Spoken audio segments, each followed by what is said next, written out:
It's time for the last word with Lawrence O'Donnell. Hey, Lawrence. Hey, Jen. It's so great to see this series of guests you have here in your first week. I have to be taking notes now during the 9 p.m. hour, which I'm kind of accustomed to. And so it's actually quite helpful to me to see the way you're framing things. Jen, we have in this hour Congressman Mark Pocan, who is a small business owner. And in today's hearing in the House with the Treasury Secretary, he asked the simplest question that has ever been asked by anyone in Congress of a Treasury Secretary. And Donald Trump's Treasury Secretary could not answer that question. Every Treasury Secretary from Alexander Hamilton forward knew the answer to that question immediately, but not today. And so he has more than earned his position as our leadoff guest in this show tonight. What a good guest. I think one of the only people who has watched more hearings and consumed them than me might be you, Lawrence. And so I'm very much looking forward to hearing your conversation and seeing what he has to say. Here's how big a fan of congressional hearings I am. I was present at an uncountable number of them in the Senate Finance Committee and in the Senate Environment and Public Works Committee before that, where I was staff director of each one of those committees. I love them. I can't get enough of them to this day in the House or Senate, and that's how easy an audience I can be. Well, I share this nerdy love, as you know, and what's important, and everybody who watches you and loves you as much as I do knows this, is that there are moments that happen in these hearings that are so telling about what's happening in Washington, what the government is doing, what administration officials are up to the task and the job, and which ones are not, and who sometimes are the rising stars, which it sounds like one of your first guests is one of them. Yeah, this is one of those hearings. This is one of those. We're going to get right to it. Thank you, Jen. Thank you, Lawrence. Thanks. Well, no one is capable of humiliating Donald Trump as perfectly as Donald Trump humiliates Donald Trump. And Donald Trump did that again today. But he wasn't the only one. Donald Trump was also humiliated once again today in the Oval Office by the top elected official of another country, in this case, Canada. And we've seen a steady stream of that sort of humiliation of Donald Trump in the Oval Office this year, beginning with the president of France. The Canadian Prime Minister both humbled and humiliated Donald Trump at the same time, without Donald Trump having the slightest idea it was happening, because Donald Trump is a 78-year-old man, clearly off his game, is the polite way of putting it, and maybe in significant neurological decline and physical exhaustion at this point. When you watch Donald Trump on video and Sunday's Meet the Press saying, "I don't know," to Kristen Welker's very simple question, don't you need to uphold the Constitution of the United States as president? You were watching what appears to be an exhausted hulk of a man with his inexplicable confection of hair slightly out of place for the very first time, and some perspiration beginning to shine through his makeup, who just right there on TV gave up. He just gave up in the middle of that interview, saying, "I don't know." When is the last time you heard Donald Trump say, "I don't know"? That is one thing that the fast-talking salesman never says. Even when he doesn't know, which is most of the time. Donald Trump is the most ignorant person in American history to ever be asked questions about politics or government. And the true answer to more than 90% of those questions would always be, "I don't know." But Donald Trump can never admit that. So he throws collections of words at questions that have no relationship to the question, just to avoid saying, "I don't know." That's the thing he really doesn't want to say. But on Sunday, with his big frame curled into a weary ball on the edge of his chair, Donald Trump gave up and just said, "I don't know." He was, in effect, admitting that he doesn't remember the words of his oath of office in which he solemnly swore to defend the Constitution of the United States. Imagine how beaten down he had to be on the 104th day of his second presidency to humiliate himself by saying, "I don't know." There's a lot more at stake for the country in Donald Trump's ignorance to the expressed in the answer to that question, of course. But the "I don't know" was another way of Donald Trump saying, "I give up. I just can't sling this stuff anymore." Donald Trump is tonight a total loser based on his own measure of winning. It has been a long time since Donald Trump promised his followers that they would get tired of winning. He hasn't told them that this year, not this tariff year, not this trade war year. Instead, he's told them how many pencils they can buy or how many dolls they can buy for Christmas. But he has not told anyone that they're going to get tired of winning. Donald Trump made the country a promise. It was a promise that the country did not ask for. And it has become, as they say in soccer, an own goal for Donald Trump.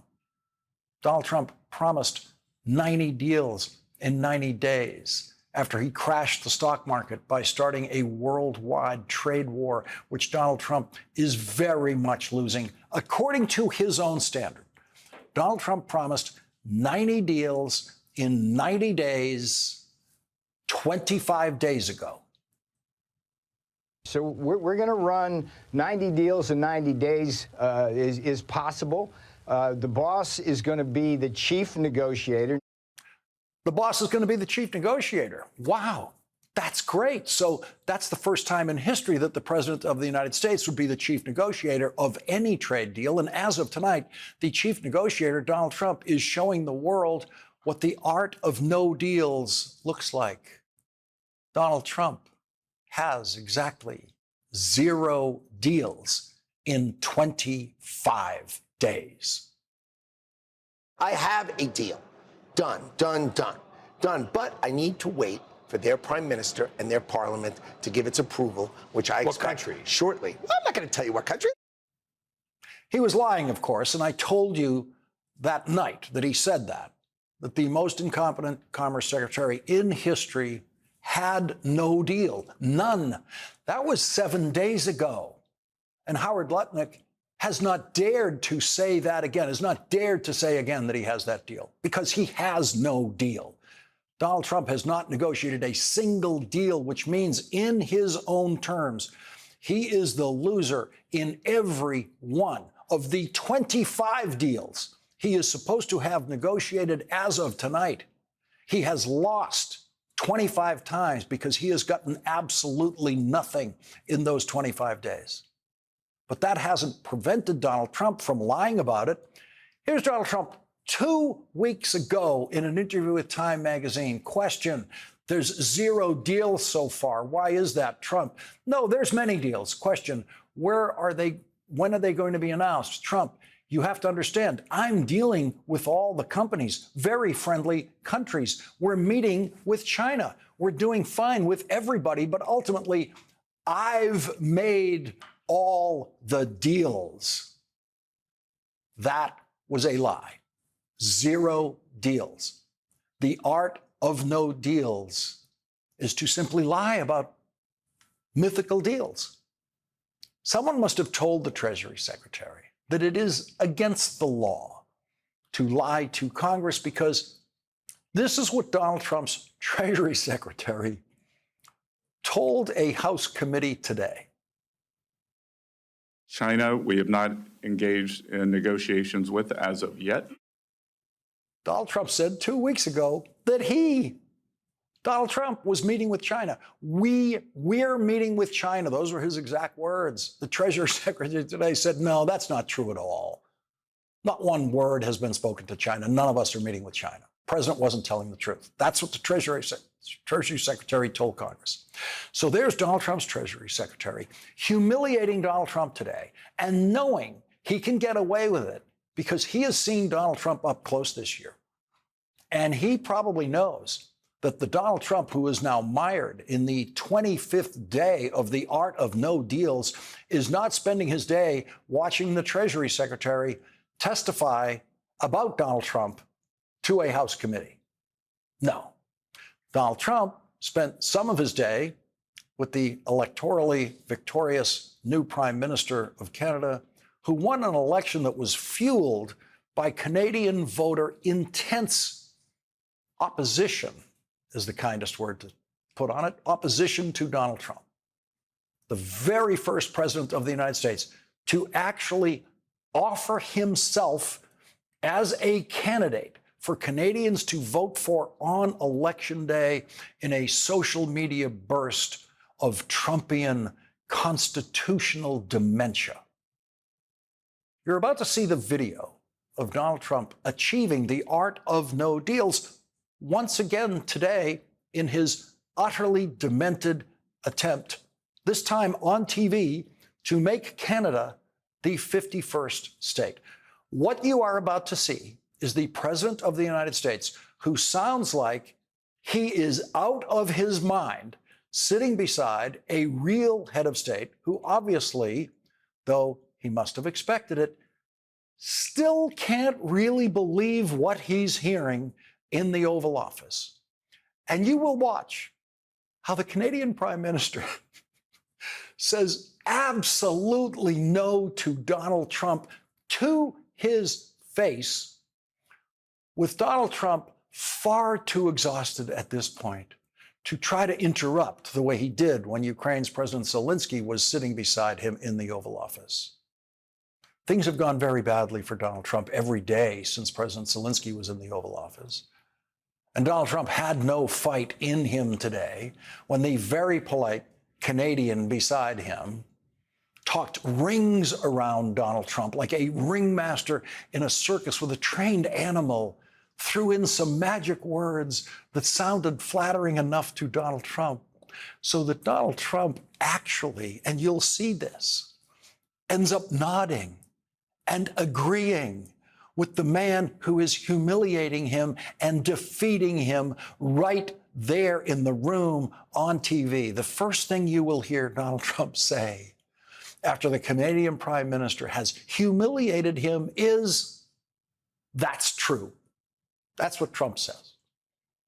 No president has ever lost more in one conversation in the Oval Office than Donald Trump lost in these 90 seconds.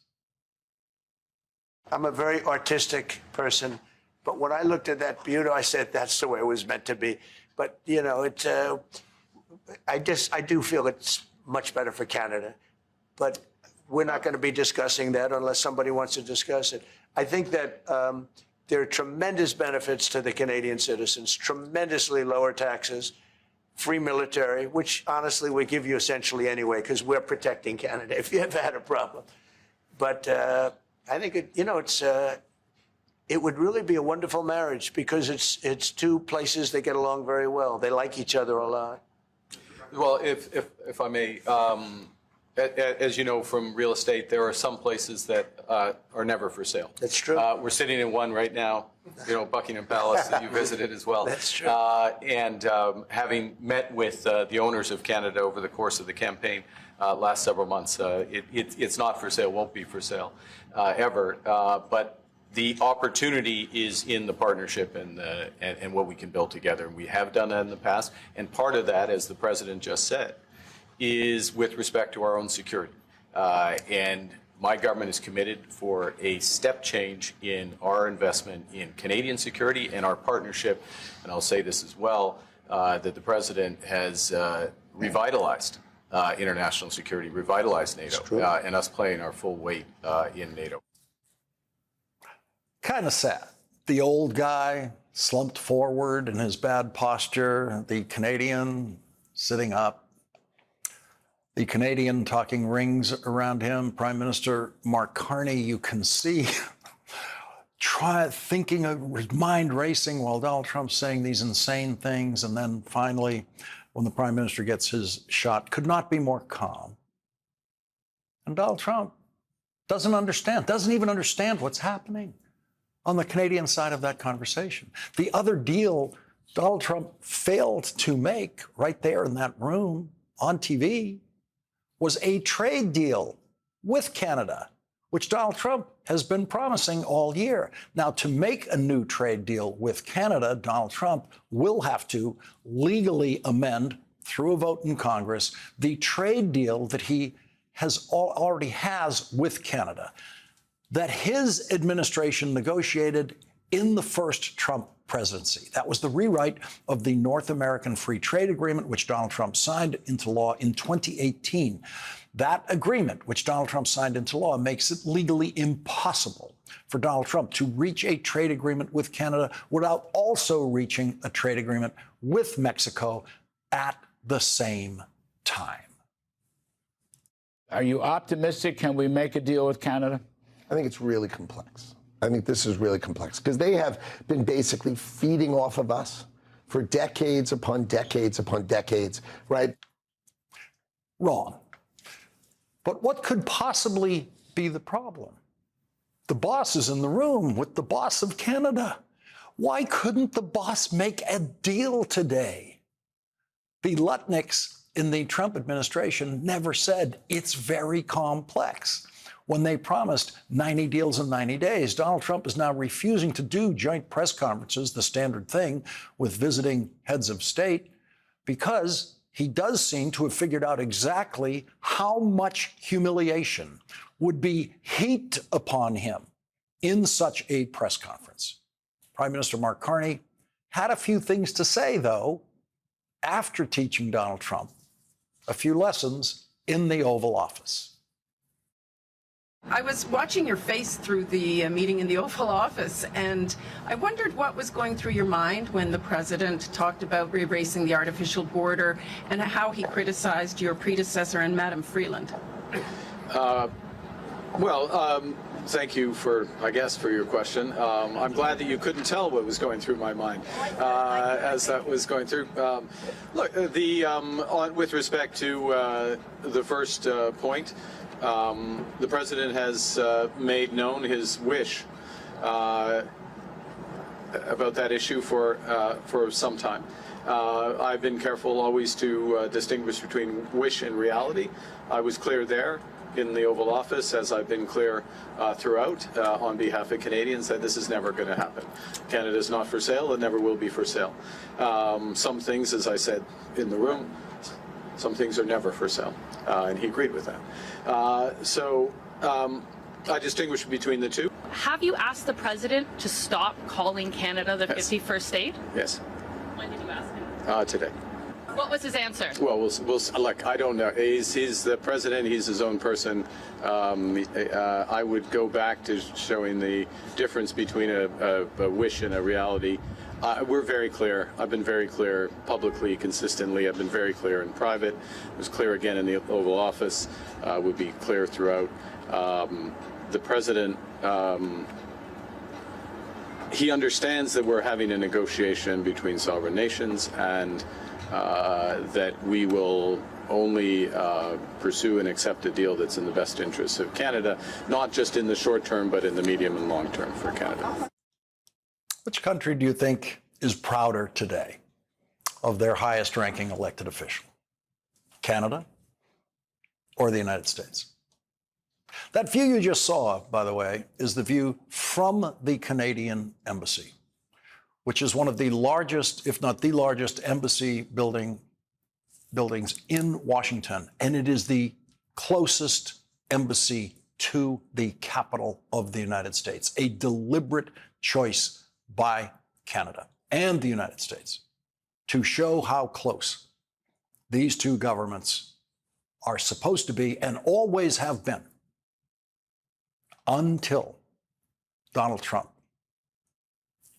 insanely decided to cause trouble with the strongest ally the United States of America has ever had. Donald Trump always lied about tariffs during the presidential campaign. He always told the lie that China would pay the Trump tariffs. Other countries would pay the Trump tariffs. Now Donald Trump is telling Americans that tariffs will make them unable to afford the number of toys they might want to buy for their children for Christmas because we pay the tariffs. Donald Trump's teaching everyone that. Donald Trump is telling his followers that they won't be able to afford the number of pencils they might want to buy. That's how much they're going to have to pay for the Trump tariffs. Donald Trump has now made it very clear who pays the Trump tariffs. He's actually made it clearer than anyone else who's ever attempted to make it clear by talking about dolls and pencils and making it really simple and telling people it's going to cost you. It's going to cost us. He's telling people they will be only able to afford 5 pencils when the Trump tariffs are in full effect. A pencil costs 25 cents now. He thinks you're only going to be able to afford 5 of them. Because when you pay those tariffs, price of a pencil is going to be so high. What, $5? What's he talking about? And because Donald Trump's dominant characteristic is now and always has been rank stupidity, he cannot stop bumping into his own stupidity about his examples of what can be under the Christmas tree because of his tariffs. After saying last week that because of his tariffs, children will get $2 instead of $30. That's what he said. $2 instead of $30 for Christmas. And then this week, amending that to $3, $4, or maybe even $5 when he stupidly talked about Christmas again while meeting with someone in the Oval Office this evening who has nothing to do with Christmas or tariffs. He did it again. There he was in a meeting with the head of an international soccer organization. No one was there to mention tariffs or Christmas or what you can afford on Christmas because of Donald Trump's tariffs. The president, who has said the stupidest things ever said in the White House about Christmas or dolls or tariffs, stumbled and bumbled his way into saying this about his visitor, the soccer guy. He's got great enthusiasm, and that's one of the reasons that you've had such success over the last number of years that you've been there. Amazing. He's like somebody that just woke up on Christmas morning as a young child and saw those toys under the tree, and that enthusiasm really plays very well, I have to say. Really? How many toys under the tree for him? If there's a soccer ball under the tree for that soccer-obsessed visitor in the White House, it will come with a 145% tariff on it if it actually manages to arrive in shipments from China, which have slowed down and stopped in many cases. The Trump tariffs might make it impossible for many American parents who want to have a soccer ball under the tree this Christmas. Just might not be able to happen. The Trump tariffs might just block those soccer balls from ever arriving in this country, because the stores that have to order those soccer balls are not capable of paying 145% tariff for those soccer balls. So they might not order them. They might not be here in December. But there's Donald Trump using the one example to express enthusiasm that he should absolutely stay away from, the enthusiasm and joy of the child coming down to that Christmas tree on Christmas morning, a Christmas morning where Donald Trump has already told American parents that they will not be able to afford what their children want. How weak must his mind be to have allowed himself, at the end of another tiring day, living under his full responsibility for starting a worldwide trade war that he is losing? How weak must he have been mentally and physically to have said, he's like somebody that just woke up on Christmas morning as a young child and saw those toys under the tree? He said that. Donald Trump, in that idiotic statement, invited yet another focus on his choice to be the Scrooge president, which is what Republican political analyst Karl Rove is now calling him, the Scrooge president.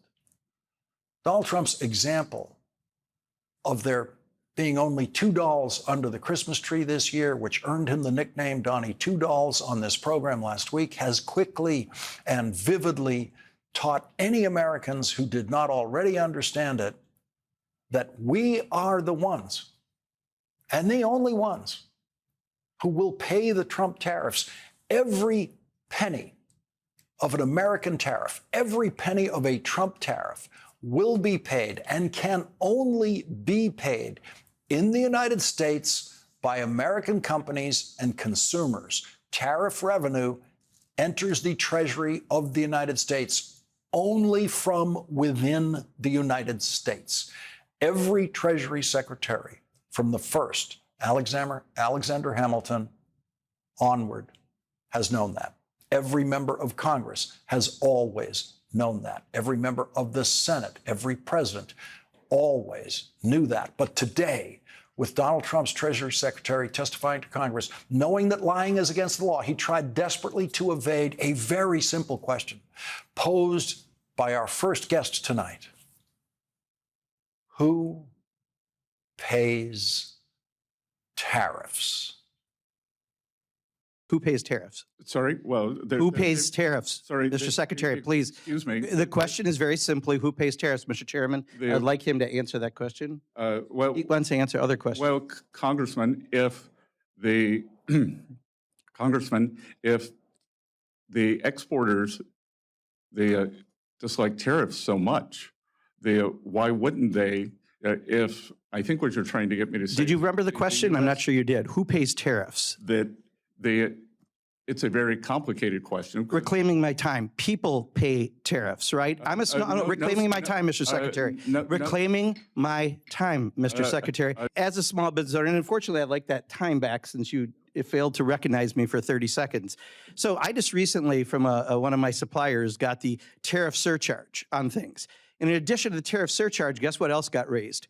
American-made walnut plaques. That has nothing to do with tariffs, but companies take advantage and do that. So right now, we are getting screwed right and left because of the indiscriminate use of tariffs. That's the reality for Main Street. So I'll ask one more time, who pays tariffs? Sir, the history would show that it is a complicated mix of who pays the tariffs over various times. So that's exactly the problem. If your answer, and you are a very educated person, you have a very impressive bio, cannot answer the question who pays tariffs because you won't answer that, and you say it's a complicated issue. It's not complicated. Consumers pay Trump's tariff tax. That's the reality. You just saw a Treasury Secretary flunk an introductory economics course on TV. House Appropriations Committee member, Congressman you just saw, Mark Pocan, will join us next.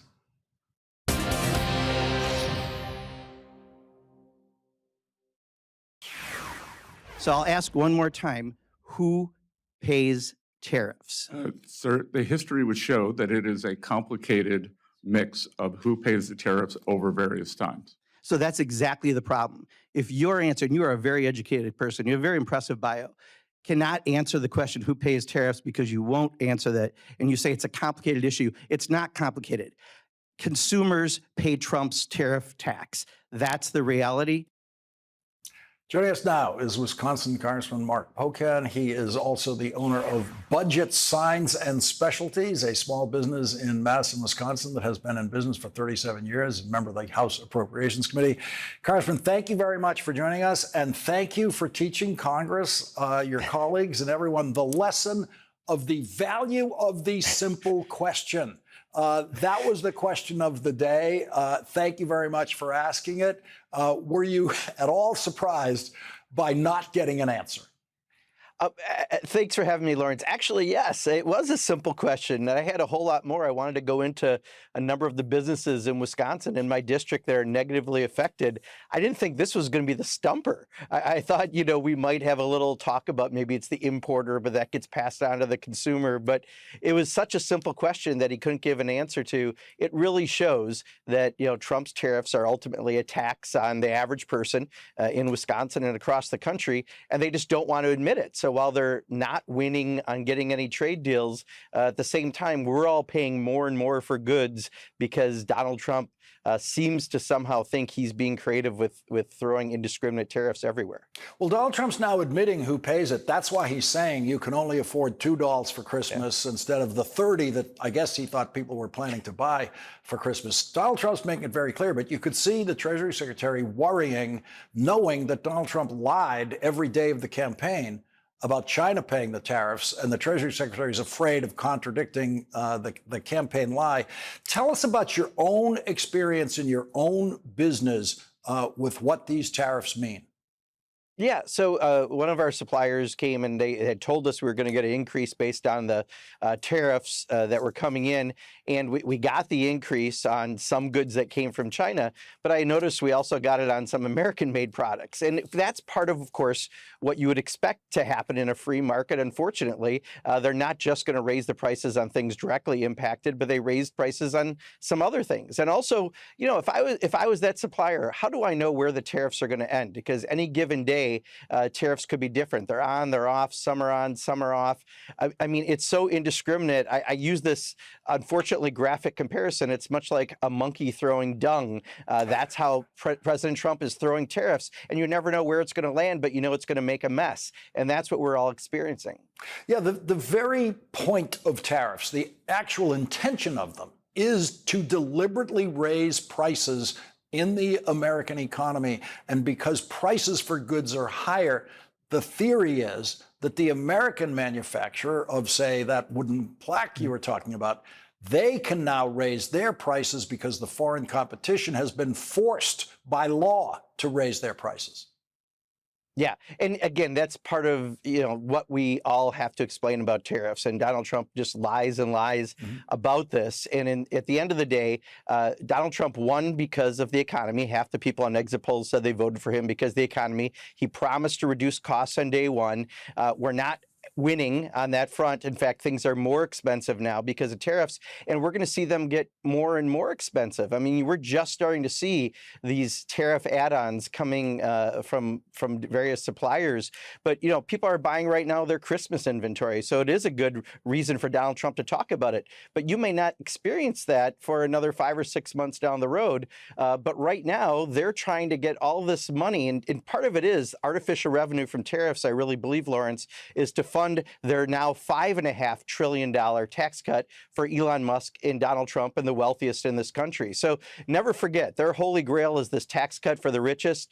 Part of it is to fund it is with, I think, artificial revenue from some of the tariffs. That's part of why this is in the mix. And at the end of the day, working people, middle-class people, and people aspiring to be in the middle class are going to pay for those tax cuts through tariffs and other ways. And at the end of the day, again, Donald Trump and Elon Musk will be better off.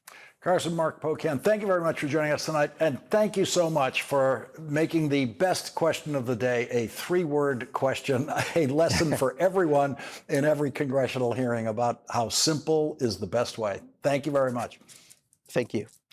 And coming up, there are new reports tonight on Donald Trump's incompetent defense secretary using non-secure communications and inexplicably wasting millions of dollars. That's next.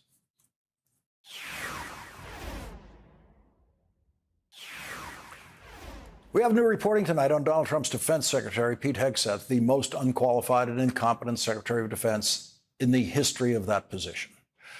The Wall Street Journal reports Defense Secretary Pete Hegseth used Signal more extensively for official Pentagon business than previously disclosed, engaging in at least a dozen separate chats. People familiar with his management practices said in one case, he told aides on the encrypted app to inform foreign governments about an unfolding military operation. The People said he also used the non-governmental message service to discuss media appearances, foreign travel, his schedule, and other unclassified but sensitive information, two people said. That report comes days after the Wall Street Journal reported that a Pentagon inspector general has decided to, quote, expand an investigation into Hegseth's sharing of military plans to a second Signal chat that included his wife and brother. We also have this new reporting tonight from Reuters, quote, roughly a week after Donald Trump started his second term as president, the U.S. military issued an order to 3 freight airlines operating out of Dover Air Force Base in Delaware and a U.S. base in Qatar stop 11 flights loaded with artillery shells and other weaponry and bound for Ukraine. Within 1 week, flights were back in the air. The verbal order originated from the office of Pete Hegseth, the Secretary of Defense, according to Transcom records reviewed by Reuters. The president was unaware of Hegseth's order, as were other top national security officials. The cancellations cost Transcom $2.2 million, according to the records reviewed by Reuters. In response to a request for comment, Transcom said that the total cost was $1.6 million. Of course, Donald Trump continues to humiliate himself by defending the most incompetent defense secretary in history. Defense Secretary Pete Hegseth, obviously also on that unsecure text chain, he was sharing sensitive information. Are you looking for a new Secretary of Defense? No, not even a little bit. No. Pete's going to be great. His job is safe right now? We're doing a fantastic job against the Houthis, who like blowing ships up and watching them sink in the ocean. We're hitting them very hard. No, he's doing a very good job. His job is safe right now? Totally safe. Joining us now is Democratic Congresswoman Mikey Sherrill of New Jersey, a former Navy helicopter pilot, now a member of the House Armed Services Committee and a candidate for governor of New Jersey. Thank you very much for joining us tonight. And let's begin with Signal and get to that wasted money on those flights strangely canceled. What would happen to anyone else in the military chain of command that Pete Hegseth is now responsible for? Using communication tools like this? It's really shocking. Anybody else in the military would have been court-martialed, fired. And you keep using the word incompetent, and that is the perfect word for this. The incompetence is really breathtaking. To utilize an unclassified platform to transmit classified data, and then to suggest that strike data was not classified, ridiculous. But then, like some sort of teenage frat boy, to show off to his wife and his brother this strike information on a Signal platform, it's really breathtakingly incompetent. And as you suggested, the most junior petty officer would be court-martialed for this kind of behavior. And we don't know at this stage of the reporting exactly who's responsible for canceling those flights to deliver arms to Ukraine, but it could be one of Elon Musk's kids who was wandering around at that time. At this point, who knows? I think this continues to be the grave concern about our national security is what exactly is going on in the Pentagon. You see right now Pete Hegseth, the most incompetent Secretary of Defense we've ever seen, firing the competent people. I think 20% now of the flag ranks, the admirals and generals who lead our military. These are career servicemen and women, people who have been there sometimes 30 plus years. And at the same time, it's unclear to what extent DOJ is in the military, in the Pentagon, and what they are doing. These are all questions that I and others brought up at the House Armed Services hearing, and questions that the Republicans on the House Armed Services Committee seemed largely uninterested in answering. Representative Mikey Sherrill, thank you very much for joining us tonight. Thanks so much. Coming up, a Democratic candidate for Senate is running against Donald Trump's trade war. Minnesota's Lieutenant Governor Peggy Flanagan will join us next.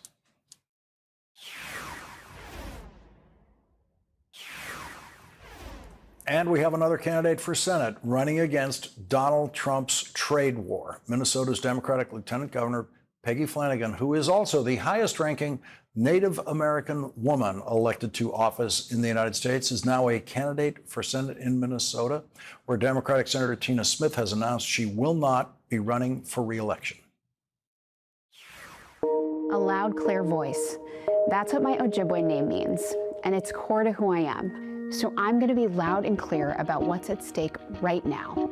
Trump and his allies are ransacking our government to give more handouts to corporations and billionaires, taking money out of our pockets to line their own. They're starting mindless trade wars that make our prices skyrocket and devastate our farmers and small businesses. They're wrecking our savings, destroying Social Security, and gutting our health care. And I believe people are waking up. And in this fight, it's all of us versus the extremist billionaires. And I'm betting on us. Because when the people speak out with a loud, clear voice together, there's nothing and no one that can stop us. Joining us now is the Democratic Lieutenant Governor of Minnesota, Peggy Flanagan, now candidate for United States Senate. Thank you very much for joining us tonight early in your campaign. When did you decide to run, and was the trade war a factor in your decision, or is it something that you've had to deal with now as a candidate, having already decided to run? Well, growing up, Lawrence, I felt like the bottom could fall out at any moment. And there are too many people who feel that way right now. And, folks who understand what that's like need to be representing us in Washington. I was raised by a single mom. I relied on Medicaid for my health care. And I think that that is a reality for a lot of folks in this country. And in this moment, what I'm hearing from people all across the state of Minnesota, folks like Beth Beinecke of Busy Baby, who was awarded the Small Business Owner of the Year in Washington, D.C. by the Trump administration, traveled to Washington to say, these tariffs are crippling my business. They are crushing me. And I've leveraged my home. I may go out of business because of these tariffs. It's outrageous. I've talked to Tina Rexing of T-Rex Cookies in Eagan. She wants to expand her business, which is what we should want for small business owners across the country. And a piece of equipment that she wanted to purchase in December has increased by 30%. She's not going to be able to do that anymore. And, we're hearing also from farmers. Minnesota is the third largest producer of soybeans nationally, and we're losing those sales to Brazil. And that could potentially be permanent in a moment when crop prices are low and, the uncertainty around the Farm Bill. This is crushing folks. And frankly, these tariffs are really taxes on small business owners, but also taxes on consumers. It's outrageous, and it's one guy, Donald Trump, who's made this decision for all of us, and we've got to fight back. And your state, Minnesota, gets some of its electricity from Canada. That interdependence across that border is very important to Minnesota. Absolutely. Also, the import of potash fertilizer from Saskatchewan. This is so real, and it's not fun and games. I think the conversation that you saw that Donald Trump have today with the Prime Minister of Canada, he just doesn't know what he's doing and isn't thinking about it. But what I can tell you is that people are really feeling the pinch in Minnesota, and it's chaos and ransacking the government. We have to fight back, but I think Democrats also have an opportunity to tell folks what they're for in this moment and what we're fighting for. And I think that's the opportunity to make sure that people can thrive, not just to survive, and invest in the things that people really care about instead of always fighting against Donald Trump. Minnesota Lieutenant Governor Peggy Flanagan, now a candidate for United States Senate. Thank you very much for joining us tonight. Thanks so much.